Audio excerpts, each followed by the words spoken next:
What's up, everybody? Thanks for watching Car Inside. It's a new week here on iRacing, and that means it's time for another qualifying breakdown. C-Fix heads to Martinsville, Virginia for Martinsville Speedway. Hot laps coming on lap number 1, 10 to 1 steering ratio, 68% brake bias, no offset.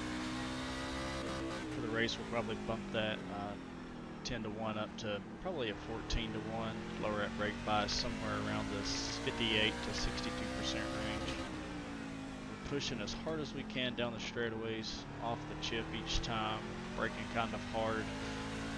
And I really fought the wheel coming off before, and that's a 19.503. So as you guys can see, we come out of the pits and immediately we go up to the wall here.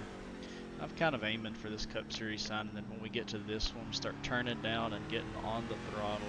And you're going to start looking for this black box past the start finish line here that says Cup Series. As soon as you get past it, I start standing on the brakes, and I'm going to ride the brake all the way down to the white line. And as we approach the bottom, we start getting back on the gas just to slide us a bit, and you can really get back into the throttle right near the end of the pit wall. It's very slick on your exits here, and it's very line dependent, so you don't want to pinch too low on your lines or the back end's going to step around. So you want to start gradually turning outwards toward the wall here.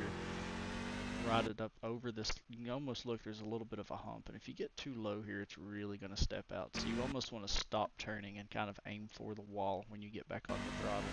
But you really, all of your lap time is reliant on how quickly you can get back to the throttle here at Martinsville.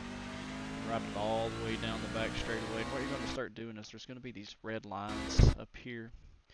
2 markers. Somewhere in between there and this black box, you're going to start standing on the brake. If you look at it, as you start standing on it and lifting, it's kind of near, I guess, near the end of this pit wall, or a little closer, about a lane from that, or truck length from those red markers.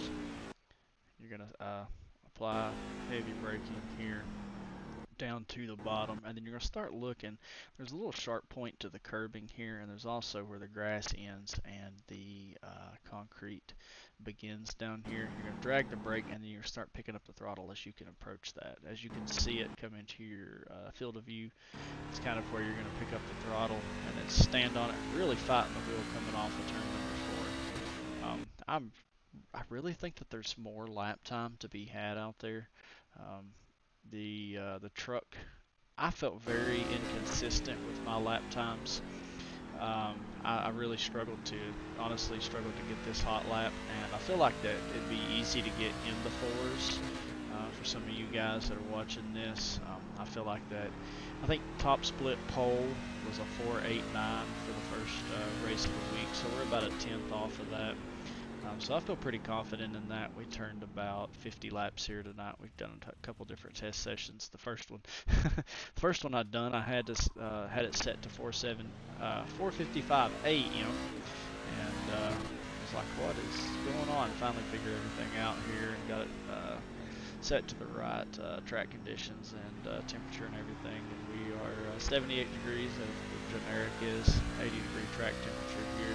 And we're just past 8 o'clock as we've been working with our lap time. So appreciate you guys watching Car Inside. Hopefully see you guys out on the track. Been very busy here as of late. We've been doing a lot of t-ball, coaching t-ball with my son, going to races and stuff. So I'm not getting a whole lot of time to race, but appreciate the continued support. And as always, if you would, please just hit that like button, hit that subscribe button, and hopefully we'll see you guys out on the track.